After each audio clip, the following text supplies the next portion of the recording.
I'm not sure what's happening behind you. I'm looking for the Christmas spirit. Apparently he's a guy... Not dairy. Oh no, there's some whiskey over there. That'll do. We actually, unfortunately, don't even have any alcohol in the house. So I can't even say, oh, hi, there's the Christmas spirit over there. We have some mulled wine. No, it's not alcoholic, though. That cider drink? Still sort of mulled. No, it's not. Well, it's mulled, but it's not wine. Anyway, welcome to the Christmasing. This is Omega's project. The Christmasing! It's her project. I got dragged into this because I make her watch shit, and now she's making me watch shit. No, because I was reflecting back. My sister and I used to have what we called Merry Movies, which were a whole bunch of VHS tapes with, like, you know the ones that you'd get, like, the label, and then you'd write over it, and you'd record over it, and scribble things out, and get a new one. It was all, like, 4 or 5 VHS cassettes that were jam-packed full of Christmas specials. We taped off TV, and we literally watched these, like, all of our childhoods. And I was reflecting back on that. Poor dears. Oh, like voluntarily. You poor dears. Anyway. So I was reflecting back on that, and I was like, that used to be a really big part of the holidays, you know, growing up and stuff. And I said, you know what? You've never seen any of these. Hey. I said, you've never seen any of these iconic, classic TV specials. I think it's possible. I've seen part of the one we just watched. I have definitely seen one of the ones that's coming up. Okay, well then I'll set that up for a different one. No. It's fine. It's a good one. It's a good thing. So it's okay. Well, I wanted you to see these because they were such a part, I guess, of like a lot of our childhoods, of an American childhood Christmas, and also the fact that you weren't raised Christian, so you have no context for these. I was not raised. Okay, not only not American, was not raised Christian, and I have a very antagonistic relationship towards Christmas because I grew up in a very Christian area. And you need to do a special one here where like Hagan is the bad guy, and then like, you know, a scrappy team of superheroes has to save Christmas from her. No, the superheroes would lose. Well, yeah, in the end, but... So, Omega having a very colonial attitude towards Christmas and life in general, has decided that as in she's colonizing my dislike of Christmas and forcing me to like Christmas. So she's asking me to watch these 12 children's things which, you know, are basically torture. It's not disguised torture. as substandard animation. No, it's not. It's a classic. Classic. I'm not making... Okay, if I make Christmas cookies, you get none. I will give them to the people at uni, and I will bring them into the shop to put them on the break room table for people to have, but you get none now. Christmas cookies are terrible. No, they're not! You ate like a whole bunch. I'm so offended now. I'm leaving you for Christmas. That's going to be very hard for you to shack up with the time of year. No, I mean, I'm just leaving you like, in March? During Christmas. Like, I'll come back after. So anyway, what did we watch? We watched something about a bunch of emotionally disturbed children. No, we watched a Charlie Brown Christmas special from 1965. Emotionally disturbed children. They're not emotionally disturbed. I'm depressed. Oh, I'm an emotionally abusive troll. Oh, I cannot clean myself. You know, where were the lesbians? Failure to clean yourself can be indicative of mental illness. Where were the lesbians? I don't know. Peppermint Patty and the one who calls her sir. Yeah. They weren't in this one. Yeah. I want to say Sharon, but I know that's not right. Yeah, Peppermint Patty and there's the one other who's one. emotionally connected, whose only emotional connection is with a fucking blanket, and then there's ones who can react to Snoopy as though he's actually sentient. They're seeing Snoopy things is sentient. See, no, that's what the children are seeing because they're all emotionally Then disturbed. how did Snoopy win the prize? He didn't. Oh, for Christ's sake! Snoopy is sentient, and he talks to Woodstock. Although Woodstock wasn't in this one, unfortunately. So basically, I mean, if you have never, I don't know why you wouldn't have, because it's on, basically, this is the 50th year, the Charlie Brown Christmas special has aired. Charlie Brown and the Peanuts gang. Stop at least it, it's a classic. At least Doctor Who comes up with a crappy new Christmas story every year. It's a Charles Schultz is dead, for Christ's sake. What do you want to do? Resurrect and write a new one? Bill Melendez, who directed this and voices Snoopy and did the animated Narnia film. See? Punctuated by a computer noise. He voiced Snoopy and Woodstock, and he voiced Snoopy and Woodstock in the new Snoopy film that came out several years ago. So I suppose it is possible for the dead to work on new Charlie Brown stuff. Charles Schultz was an American treasure. But yeah, so I forgot how short this was. I think that It's a Great Pumpkin Charlie Brown must be longer, and I get the two confabulated because I didn't realize it was like just 24 minutes. But so you confabulate those two things together, and you get some sort of Charlie Brown version of Nightmare Before Christmas. And there's also a feature length called I think it's The Great Race Charlie Brown, where he's involved, kind of like. Is that the white supremacy one? No. Oh, that would be. No, it's like The Amazing Race, like the reality TV show, but back in like so much less subversive. Yeah. It was a lot of camping was involved, but yeah.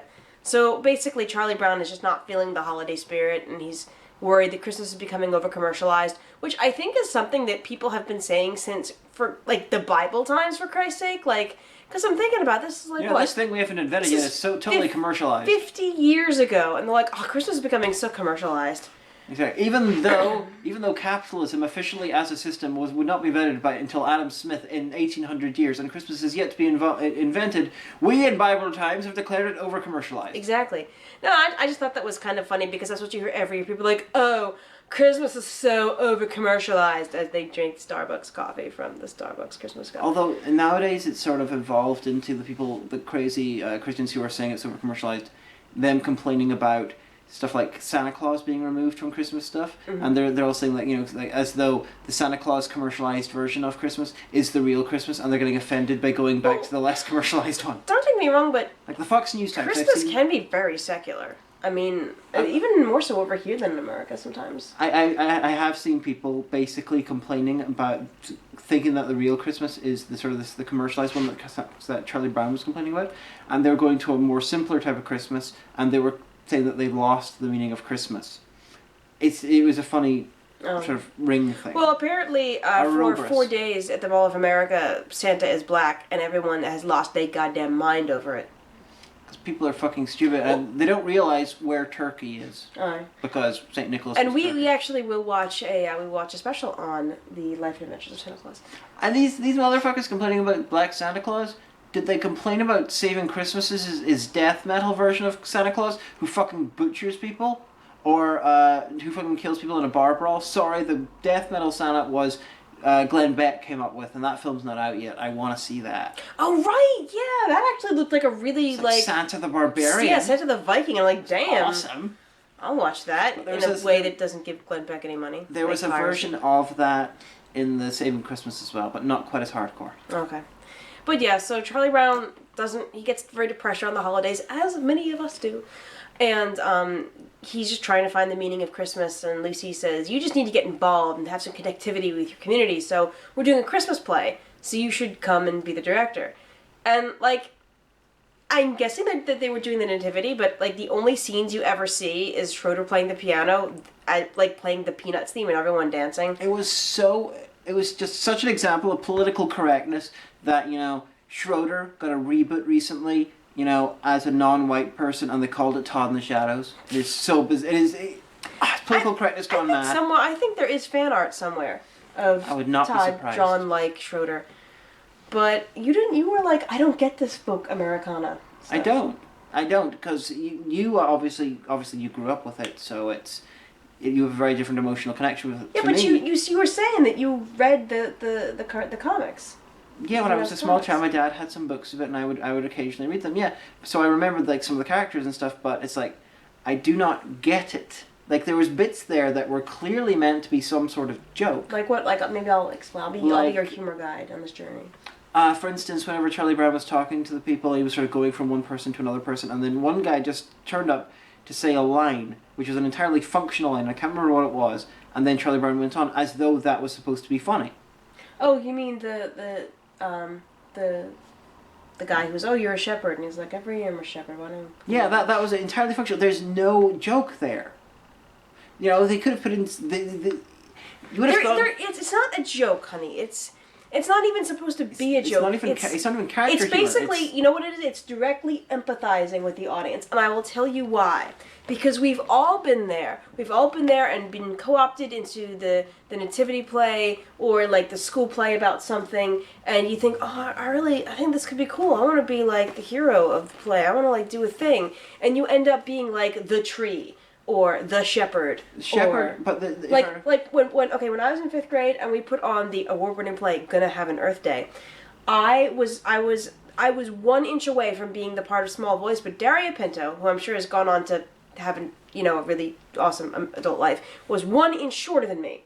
So she got to have the part. And you know who I ended up being? CC Tree. Me and this other girl, she was Dee Dee Tree. We were twins. We were tree twins. And then she moved away in like 6th grade, and then I saw her again, my tree twin, when I actually signed my lease in my first flat, and she was in the office paying her rent because she lived in the same complex. I'm like, oh my gosh, how you been? She's like, oh no, I dropped out because I got pregnant and stuff like that, and now I live here, and oh, I'm an exotic dancer, you should certainly come by and work at Delilah's. And I was like, we used to be tree twins. And now she wants you to be a stripper. She doesn't want me to be a stripper. I thought I misunderstood the story then. I thought she wanted you to be a dancer at Delilah's. No, she was a dancer at Delilah's. And she wanted you to come and visit Delilah's. Yeah, you should come by. I'm like, that's cool. But okay. Yeah, but that's what the guy was like. Every year I'm a shepherd, and that's speaking to the audience. Speaking to the every kid is There's like, 3 shepherds. I know that feel, bro. Okay. Don't know what it's like everywhere else, but we never did a nativity play when I was growing up. We did entirely secular pantomime stuff because UK has pantomimes. It's crazy. I don't. Pantomimes basically imagine. Puss in Boots is played by a girl and vaguely sexy in some way. I don't understand. Pantomime. Imagine the live action Christopher Walken starring Peter Pan that was done stage. That done for children every year a lot in Christmas. It's a British thing. It grew out of vaudeville and music hall. It's racist. But my school would do its own pantomime, and so we never did the Christmas one like that. But as I understand it, there's like 3 shepherds, and usually they're a fairly important part because they like, oh look, we're coming here to talk to the baby Jesus.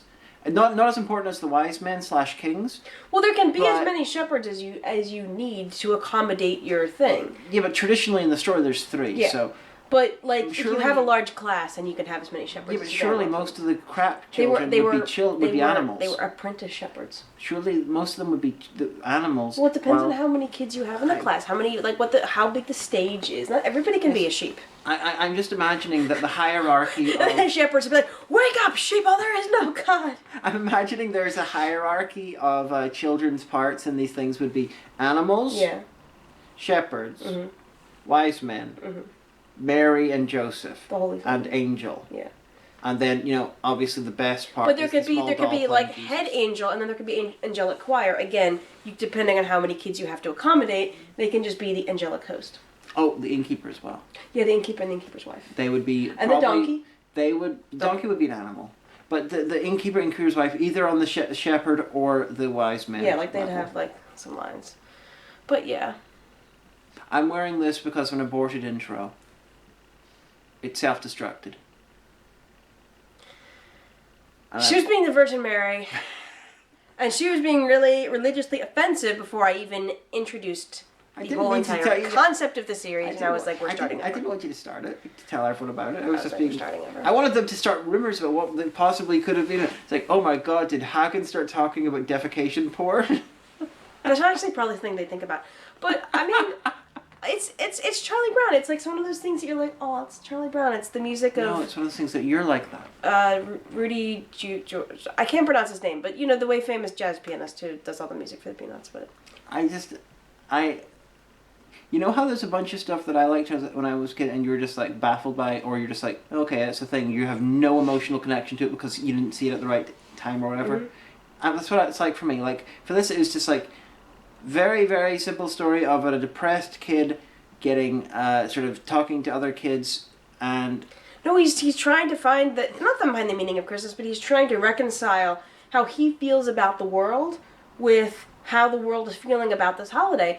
And I think that's really important because, as a child, sometimes there'll be times when you see everybody else reacting to something in a certain way and you just don't understand that. I think this would be really great to show kids on the autism spectrum. Because Charlie Brown says, I like getting presents. It's not that I don't. I like sending out Christmas cards. I just always end up feeling let down and depressed. And that's really common. It's common in adults. Because I tell you what, there's a big, huge build-up to Christmas. You're like, yeah, it's Christmas, the Christmas season. And over here, it's even worse than it is in America because you have Thanksgiving to break it up. So immediately you have sweets in Tesco. You have the lights are going up everywhere. We had Christmas this year before Halloween. Yeah. It started appearing before Halloween happened. That was bizarre. Oh, well. Well, you do what you do. I mean, I won't indict retail establishments for that because I haven't worked in one for so long. If you have stock, it piles up, and you just have to put it out, or you just don't have any space left. So fair play. But like, and you're like, oh, you remember how it was when you were young, but then it's a whole lot of money you still got to spend, and maybe you can't make it stretch this year, and then you want to eat healthy, but then there's all these parties and stuff like that, and it's wears on you. It's stressful. If you're in uni, if you're in work, things still have to get done. You can't mentally check out like you could when you were a kid. And then you're like, okay, it's the Christmas Eve. All right, it's the day. It's Christmas. Oh, eat all the stuff. Oh, presents. Oh, great. And then it's Boxing Day, or the day after Christmas if you're American, and you're kind of like, oh, it's over. And when you were little, you got that whole week off school, so you could relax, hang out, play video games, eat junk food and stuff like that, or play with the toys that you got. Or in my case, get shoved off to daycare anyway because your parents are working that week. But then you're like, oh. And it's like, oh, Christmas is over now. And now it's going to be the new year. And January's cold and full of ice and nast. And now the days are going to start getting longer. And the nights getting shorter. And then soon it'll be spring and there'll be wasps. And you're like, right, well, that's that for this year, I guess. So a lot of people can empathize with Charlie Brown. They're like, I see how society feels I should believe about this. Why don't I? But he's trying to make connections with other people, and he's saying, Linus, Lucy, friends, you feel a way. Why don't I feel like that? And Lucy even says, no, I get you, man, because I feel like that too. Now hers is purely materialistic, because she doesn't get what she actually wants, which is unrealistic. But she's trying to reach out to other people in his community. The more I think about it, this is a really good thing to show children on the autism spectrum. Apparently the true meaning of Christmas is Linus recites a part from the Bible. Yeah, he does. He's like, I'll show you what the meaning of Christmas is. And he goes, lights. And low. And I'm like... I was like... Y'all are really self-important Christians/Jesus fans. Well, here's the thing, though. I mean, Charlie Brown's... His problem with Christmas is he feels it's become so commercialized. But the thing is, he's only a kid. He can't harken back to a Victorian Christmas. I mean, he can't say, oh, well, for my parents it was like this. I mean, so basically what Linus is saying is, you want what Christmas is really about? It's this religious holiday. But everything else... Our religious thing is literally magic. Well, how is it literally magic? Because, Christmas spirit, Christmas magic stuff, and then it's... The Christmas spirit is not a real spirit. It's a metaphor. I know, but these are like... As a non-Christian, the whole thing is just... Although at the end they sing Hark the Herald Angels Sing, and I really need my entire... Oh, not mine, because I have 5 followers. Our entire audience to know that when we were little, my sister used to sing Hark the Harry Agencies, because she thought those were the lines when she was 3 or 4. And unfortunately, I had already moved over here when she got married, otherwise I totally would have mentioned that in my wedding speech. Why are you on a ship? Because you moved me, and I decided to keep moving. Stop! You're not Newton's Cradle, for Christ's sake. So that's really important that everyone knows. She's not on Twitter, otherwise I'd be tweeted her, Hark the Harry Agencies. I spent most of the time spotting the animation problems because it was done with cutout and pasted animation, sort of like early South Park, and it was very obvious, bits where the little model moved, or yeah, you can see the mat is different, and then things are moving. And it was fascinating to look at. But it was done in 1965.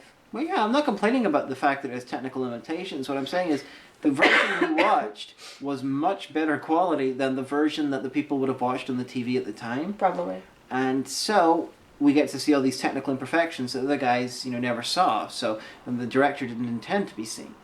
So now you can be critical 50 years later. Or 51 years later, actually. Yeah, I can. But anyway. It's a similar issue with a lot of Classic Who. That's true. Classic Who did not look as shit as it does now back then because the TVs were crap.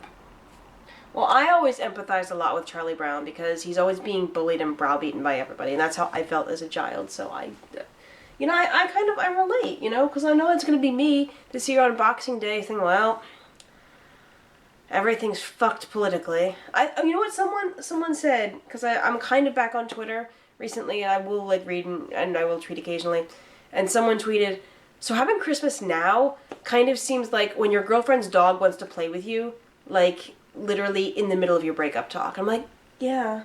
You're like, oh, doggy, not now. Everything's falling apart. So like this year I feel you, Charlie Brown. I feel you, bro. I would have found much more emotionally affected by Charlie Brown's storyline if Linus had come out with his spiel about Christmas, and then Charlie Brown basically reacted just with, well, not saying it, but that's a load of crap, and just walks off still depressed. End of story. Because that would be my version of Christmas. Well, no, because the thing is, as you know, Charlie Brown is tasked with going out and getting a wee Christmas tree for the play, and all of them are artificial. And they find the one living one, and it's like really wee, and it's got like 2 little branches, and it's puny, and he's like, I'll love it, and he picks it up and he takes it, and basically everyone gives him a whole raft of shit about it, and they're like, Charlie Brown, you asshole, you idiot, why did you? This is stupid and horrible. So he's like emboldened by Linus's speech. He's like, all right, you know what? Yeah, like, this will be a good tree, and he takes it home, and he then steals a bunch of stuff from Snoopy. Well, no, because Snoopy has decorated his doghouse, and he's won the first prize in the neighborhood decorating contest.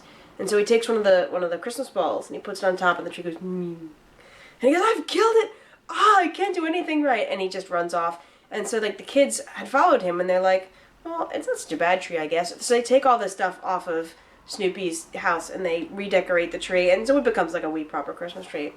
And then, you know, they're like, Charlie Brown's did a good job after all. And Charlie Brown comes back, and they all start singing Harold Angels Sing, and it starts snowing, and that's the end.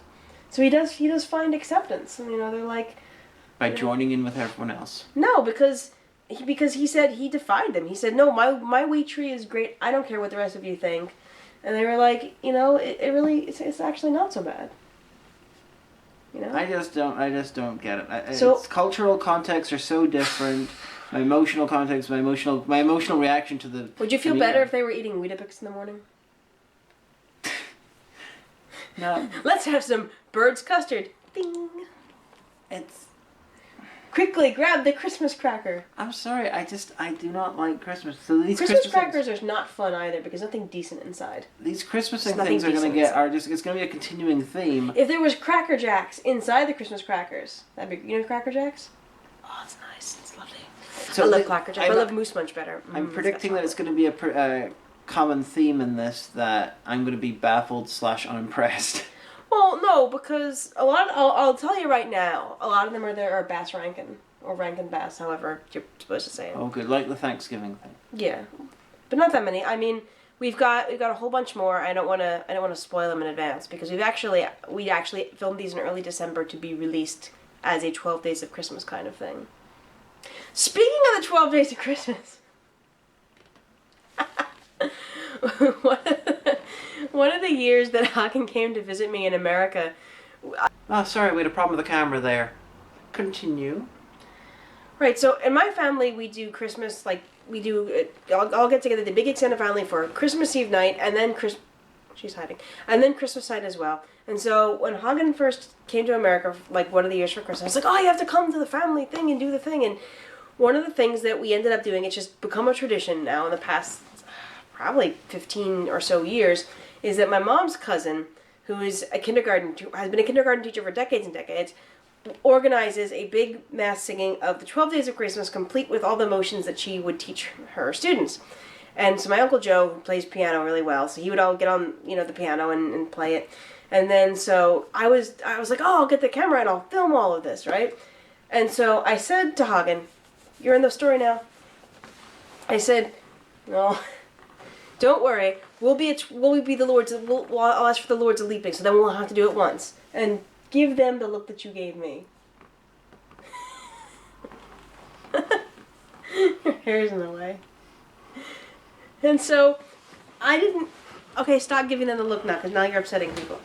Because I didn't realize. I was off screen for most of the time I was looking. I spotted they couldn't see me. That's why I was being so obvious. Like, I didn't realize. I just thought that the 12 Days of Christmas are ubiquitous. Like, even by cultural osmosis, you would have. It exists. I know it's a song. I'd never deliberately paid attention to it to learn it. Partridge in a Pear Tree. I don't, and so I do not like Christmas songs. 5 golden rings. I knocked something over. It was just the good housekeeping Christmas. So I was just like, oh no, these people with their strange Four calling burgers, 3 obsession. Okay.